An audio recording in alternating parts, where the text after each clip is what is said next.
హైదరాబాద్ లో ల్యాండ్ కొనాలి అనుకుంటున్నారా? అందరూ కొనగలిగే రేట్లలో ఓపెన్ ఫ్లాట్స్ మీ సొంతం చేసుకోవాలి అనుకుంటే అర్బన్ ఇన్ఫ్రా డెవలపర్స్ ని సంప్రదించండి.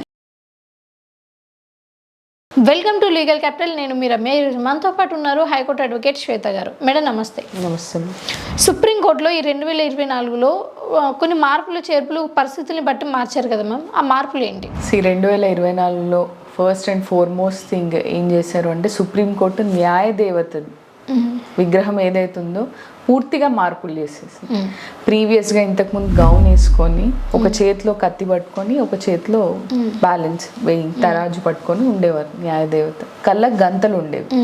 ఇప్పుడు సుప్రీంకోర్టు ఏం చేసిందంటే దాంట్లో మార్పులు చేసి ఇప్పుడున్న న్యాయదేవతకి కళ్ళగంతలు తీసేశారు. ఓకే, ఒక చీర కట్టుకొని ఉంటారు, చేతిలో రాజ్యాంగం ఉంటుంది, ఒక చేతిలో రాజ్యాంగం ఒక చేతిలో ఈ వెయింగ్ బ్యాలెన్స్ ఉంటుంది. ఈ రాజ్యాంగం ఏంటి అని ఎందుకు పట్టుకున్నారు ఆవిడ అంటే ఈక్వాలిటీ, అందరికీ డబ్బున్న వారైనా లేని వారైనా అకార్డింగ్ టు కాన్స్టిట్యూషన్ అందరూ నా కళ్ళలో ఈక్వల్. సో న్యాయము అందరికీ సమానంగా ఉంటుంది అనేది ఆవిడ చెప్పారు. కళ్ళకి గంతలు కూడా తీసేశారు, ఎందుకనంటే చట్టం మిమ్మల్ని అందరినీ చూస్తోంది అని చెప్పడానికి. సెకండ్ ఏంటి అంటే సుప్రీంకోర్టు చీఫ్ జస్టిస్ గారు మారిపోయారు. ఇంతకుముందు డివై చంద్రచూడ్ గారు ఉండేవారు, ఇప్పుడు సంజీవ్ ఖన్నా గారు వచ్చారు. అండ్ ఈ సంవత్సరంలో చాలా ల్యాండ్ మార్క్ జడ్జ్మెంట్స్ అనేవి వచ్చినాయి. 498A కేసెస్ గురించి సుప్రీంకోర్టు చాలా వ్యాఖ్యానించింది. చాలా మటుకు ఫేక్ కేసెస్ ఉంటున్నాయి, ఫాల్స్ కేసెస్ ఉంటున్నాయి అని క్వాష్ చేయడం జరుగుతుంది. ఇంకోటి మెయింటెనెన్స్కి అవలంబించాల్సిన ఏవేవైతే ఉంటాయో గైడ్ లైన్స్ అవన్నీ ఇచ్చారు.